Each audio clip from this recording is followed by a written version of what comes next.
Listen closely. This is a story about a girl who learned the difference between what the world tells you to be and what your soul knows you must become.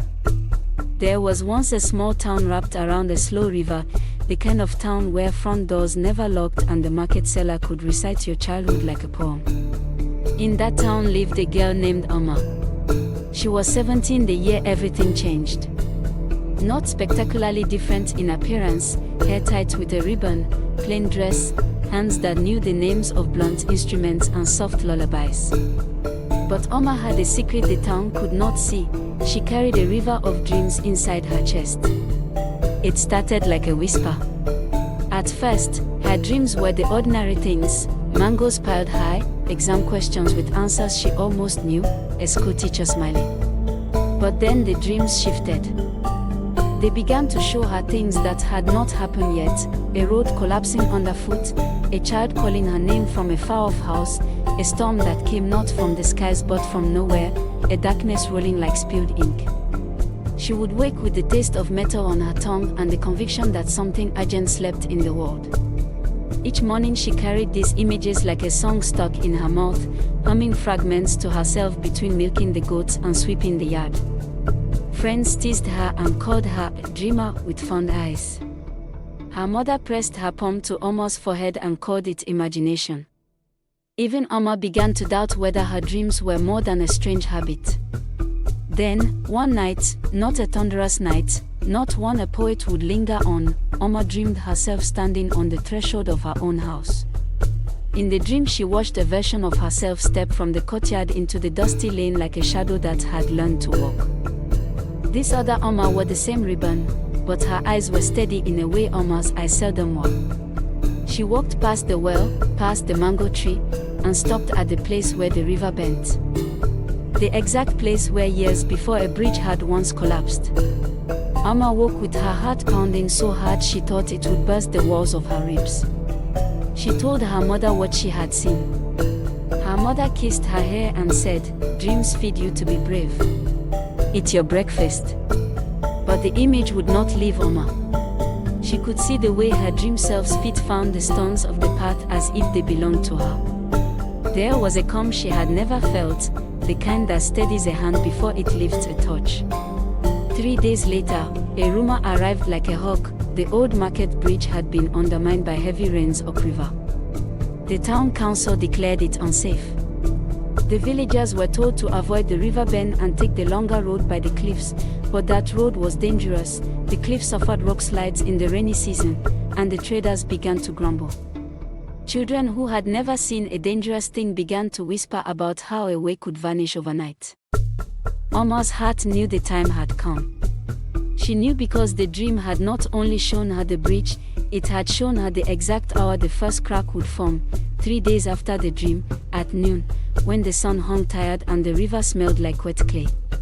People laughed when Amma said it aloud. "What is a girl's dream against the river?" they asked. But inside the market someone left a child's basket near the bridge as if an invisible hand had misplaced it. The child, a little boy named Ola, toddled after it. When the crack opened in the bridge at noon, it did so without drama. One moment the bridge held, the next, a plank slid and then another, like a sigh expelled. Ola was still near the fence. Had he fallen, he would have been carried with the wood into the dark water. People shouted and froze, stunned as if another hand had pushed them into silence. Amma did not hesitate. She had seen the exact step her dream self took, the way she would cross the loose stones and reach for the child. She ran faster than she had ever run, as if the dream's rhythm beat under her soles.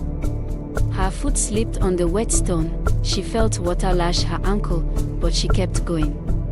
Hands reached for Ola, for Amma, for the old planks. That afternoon, the town told the story of the girl who slipped and saved a child. Some said she had luck, others said it was destiny.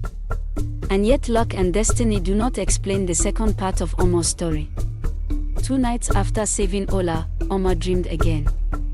This dream began where the other had ended. The other Amma, the dream Amma, stood at Amma's bedside and looked at her with the steady eyes she had remembered. Then, slowly, Dreamama stepped through the thin paper wall between sleeping and waking, and the room filled with the smell of river stones and the wetness of dawn. Amma did not scream. Not because she was not scared, but because every hair on her body knew this was not violence. It was a carefully chosen crossing. The Dreamama touched her forehead and smiled like someone who had finally found her own name. "You have more," she said. "Do not bury it." At dawn, Amma woke with the echo of those words. Later that day, she found markings in the grain of the floor, impressions like footprints that had not been there before. She understood then that a part of her had walked into the world. How does one live with a version of themselves who has already been to places you have yet to see? Amma had always been told her place was to help and to wait. But the part of her that had stepped out of sleep kept calling for action. Over the next weeks, the Dreamama returned, always at the edge of sunrise, always offering a small lesson: how to read the sky for hidden rain, how to listen to the hush between village dogs for the approach of strangers, how to whisper to a panicked child until their breathing found its own pace. Each time, she left Amma more certain and less afraid. The town began to notice a change. Amma walked differently now. With a measured calm, a quiet that made neighbors step closer to hear what she might say. Not everyone welcomed this. The town's elders, men who measured worth by the solidity of a title and the grumble of their pockets, grew suspicious. "A girl who walks out of her dreams is an omen," one elder muttered.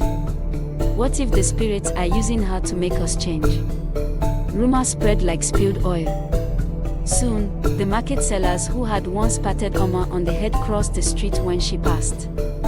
Then came the night when the Dreamama did not return alone. She brought with her a storm that had been dreamt into being. Not thunder or lightning, this storm was of choices and memories. The riverbank near the old shrine began to foam with strange flowers that had no right to exist in that soil. Dogs howled, and the moon seemed to lean closer, listening. People felt the air thicken. In the heart of that night, Amma woke to a child calling her name, Ola's voice, but different, like a flute played backward. She dressed and went to the river bend. There she found a line of people gathered, those who had been kind, those who had been cruel, those who had decided to look away. All of them were frozen in a peculiar way, as if the world had pressed pause. And at the center stood a shadow, a figure made of every wrong choice anyone had buried. "Amma," said the Dreamama, but not from the dream this time. She stood with Amma in the wet hush of the bend. "You have the tongue to wake them. You have the feet to lead them." Amma understood then something she had not before. Her dreams were not only a mirror. They were a door. Not only could they show what might be, they could also pull what should be true to the waking world. Her power was not to command, but to bridge. She could not force the town to accept change. She could, however, show them a way to look. So Amma did what she had always feared: she spoke. She spoke of small things first, how the river had names. How stones remembered footsteps, how a child's laugh was a signal that the world still held kindness. She told the story of the cracked bridge and the way the sun had slid, and she told it honestly, not as legend, but as a fact of a body that had acted. People listened because the words were not grand, they were true. The elders frowned, but they could not deny that the bridge had broken. The market sellers muttered, but their hands had held the same baskets that later would be empty.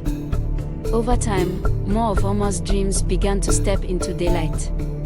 They came as gentle urgings, a suggestion to plant a line of trees where shade was absent, a notion to rebuild the bridge with stronger planks, a sudden insight that the river's current had shifted because a far-off dam had changed the water's mind.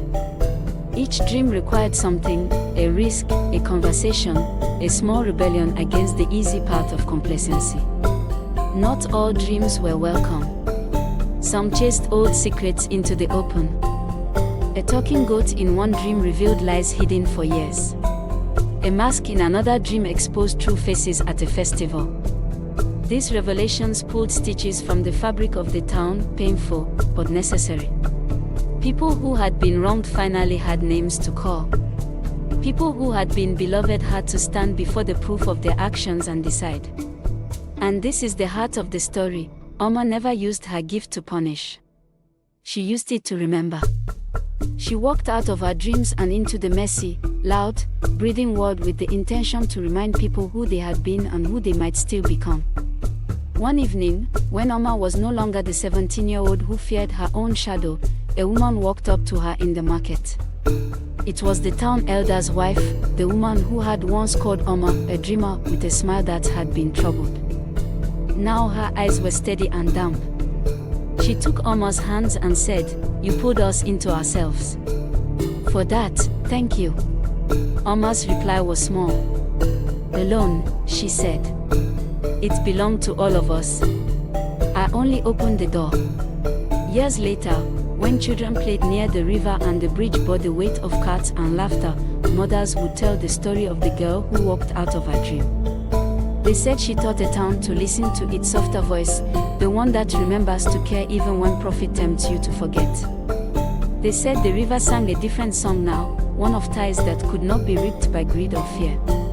If there is a lesson here, and there always is when a story survives, it is this: some parts of us are made to wake sooner than we are ready. When you dream and the dream knocks at your door, answer with courage. Not because dreams make you powerful on their own, but because they show you the path you were already meant to walk. Oma never stopped dreaming. Sometimes the dream Oma still came at dawn, to help her tie a ribbon, to speak of small things like the ordering of spoons in a drawer. But both Omas, the one who lived and the one who walked out, learned to share one life. And the town learned, slowly and forever after, that waking and dreaming are not enemies. They are partners. So the next time a dream presses its palm against your ribs and asks to be seen, do not push it away. Walk toward it. Walk through it. You may find, as Oma did, that the part of you that seems unreal is the only part brave enough to change your world.